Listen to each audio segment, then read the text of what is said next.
Hello YouTube family, કેમ છો? બધા મજામાં જશો? તો હું પણ મજામાં જ છું. અને આજે આપણે વાત કરવાની છે ડૉક્ટર ભરતભાઈ આહિર વિશે. તો જેમનો થોડા જ ટાઈમ પહેલાં છે ને કાર અકસ્માત થયો હતો, જેની અંદર એમની કાર એકદમ પૂરેપૂરી ડેમેજ થઈ ગઈ હતી, બરાબર. જે જામનગર સાઈડથી ઘર તરફ આવતા હતા ત્યારે તે રસ્તા ઉપર છે જેમનું કાર છે જે પાણીની અંદર સ્લીપ થઈ ગઈ હતી, રોડની અંદરથી પલટી ખાય અને સાઈડમાં જે નાળા જેવું હતું એની અંદર ગરકાવ થઈ ગઈ હતી, બરાબર. અને ભરતભાઈને કોઈ પણ જાતની ઈજા નથી થઈ, એકદમ સુરક્ષિત હતા અને જેમની કાર એકદમ ડેમેજ થઈ ગઈ હતી, બરાબર. તો એ એક ચમત્કાર કહેવાય કે આટલો બધો અકસ્માત થયો તો પણ એક ભરતભાઈને આટલી ઈજા ના થઈ, એ દ્વારકાવાળાનો હાથ કહેવાય.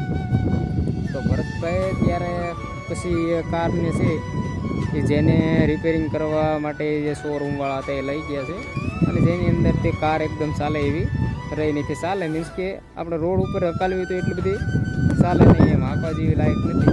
એટલે ભરતભાઈએ કીધું હતું કે આપણે ટૂંક સમયમાં જ તે એક નવી કાર લઈશું, બરાબર.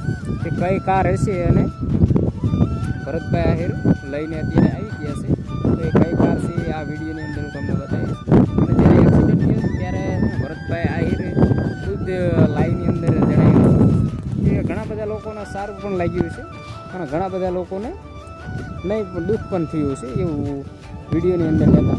કારણ કે તેની અંદર છે ને એવા નાના મોટા ઝઘડા ચાલતા જ હોય, એવું મોટા થિયેટર હોય ને એટલા પણ અમુકને પૈસા આવતો હોય તો મજામાં આવતી હોય, ભરતભાઈ એ થોડોક વધારે કમાતો હોય, બીજાને થોડીક ઈર્ષા થાય તો કેમ કે બરોબર થયું છે.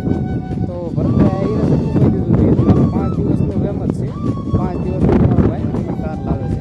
તો એ કાર છે ને અત્યારે આવી ગઈ છે. તો હું આ વિડીયોની અંદર તમને છે ને કાર બતાવીશ. તો વિડીયો એન્ડ સુધી જોજો. વિડીયો પસંદ આવે તો વિડીયોને લાઈક અને ચેનલને સબસ્ક્રાઈબ કરી દીધું. ચાલો મિત્રો, જોવો આ વિડીયો.